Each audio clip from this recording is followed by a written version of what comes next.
here we are. And of course, the context is we're here all pretty much locked down and trying to stay safe in the grip of this coronavirus pandemic. So it's an unprecedented time, I think, for many people here. And we've never really seen the economy come to practically a stop.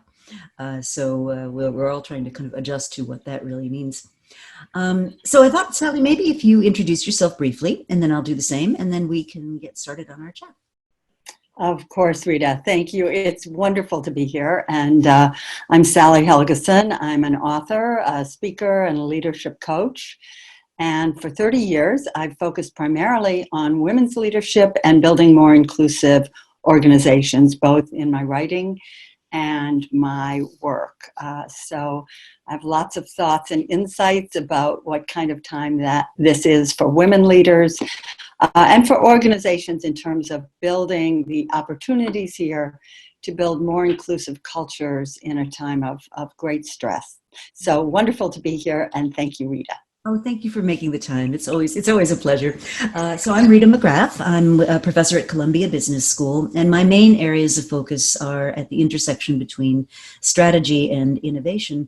But a little kind of side project of mine, which Sally was hugely influential in shaping, is that I direct our executive leadership program for women. It's called Women in Leadership, and it's really about two things. One is how can women be their own best advocates, change what is in their control, but more importantly, how can they be change agents for their organizations to make the organizations more inclusive and more open to the influence of women, which a mountain of research suggests is absolutely critical to high performance, that when women are not just in the room, but actually listened to and are able to participate. Yes. That it makes such a huge difference. What have we learned about being resilient in these times? What are some of the things that we should bear in mind as we face, drastic change at work, changed assumptions about how we're going to make money, questions about how long is this going to go on? I mean, it's one thing to say, oh, a couple of weeks we'll be dealing with this, but when it starts to stretch into months and all indications seem to be this is not going to be over like next week. So we're in a new normal. And what advice can we sort of take to heart about being resilient as we contemplate this? I think from what I've seen, and I look at the people who seem to be doing the best job here, of coping, of managing, of finding ways to deal with it, is we've got to be flexible. We've got to take responsibility on for other people in a way that's helpful. We need to be really clear about what, again, we intend to contribute, and it can be in this crisis or not. But most of all, we can't do this alone. And that's been one of the big lessons. And it's one of the major themes in How Women Rise is you can't do it alone. You need to engage others in helping you to achieve. Here's some ways to do it. And that's what I'm seeing is we can't do this alone. We need to engage in a more perhaps social way than we have been.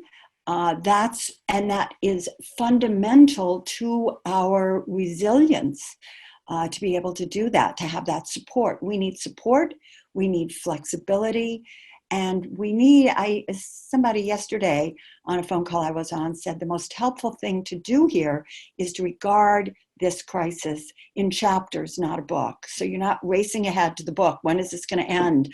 How's it going to end, et cetera. We're in a chapter now, and give it our full attention, give it the full intention of our full presence so that we can be alive to what it implies for how we can respond.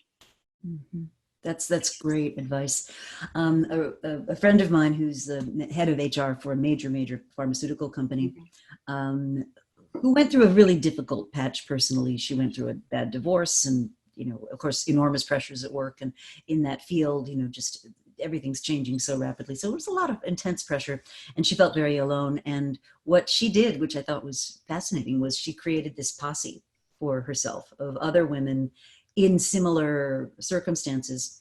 And she said what she was looking for was people who would call her up and say, let's go to dinner. And she'd be like, oh no, I'm too busy. I'm too tired. I'm whatever. No, we're going to dinner, and just really watching out for each other. Because it's very easy, I think, especially in a senior role, when you feel so much is on your shoulders, it's very easy to just go down that rabbit hole of forgetting that you need as much nurturing and as much help as others do, and that if it's like put your own mask on first, right? And I think sometimes it's easy for people to forget that. A couple of things I would add from the strategy side of things about resilience in a time of change is what we know about resilient systems is they have some slack resources. They have the ability to turn off parts of the system because you've built in some redundancy. And you've created, I'll call them breakers, circuit breakers almost, so that an alarm in one part of the system can be caught early and kind of shut down. And when I take that to, I believe that's true for organizations. And one of the big concerns I have right now is that we've forgotten that. We've optimized and we've streamlined and we've made things so lean and so tightly coupled that we've sort of forgotten that you can build an entity for optimization, or you can build an entity for resilience, but the guiding principles are not the same. And so personally, I think things like, where are your pockets of resources that you could draw on if you need to? And, make a list, make an inventory of what do you have to draw on? And those breakers, when is it that you need to call a timeout? When is it that you just, you've gone down this road as far as you can, and now you need to stop and create some space for yourself. So I think there are things we can do proactively rather than just kind of wallowing in this situation. But I think it really does come down to this almost science of resilience. That's brilliant, Rita. That's really that idea of slack resources and identifying these systems. And one of the most important is your various networks, your personal network, your strategic network, your tactical network. All of them you're going to need to engage them. That's a resource. Yeah, and you can be resources for each other. Without this current crisis, but like in the past, I would have groups of young women. All of us had kids, right? And so there'd be a snow day, and I'd have to teach that day. Well, what do you do? So my girlfriend, who was going to be staying home because her office was closed, was like, "Oh, I'll watch your kids," and I would do the same for her if she was in some other kind of crisis. And so I think a lot of times we really can be resources for each other along those lines.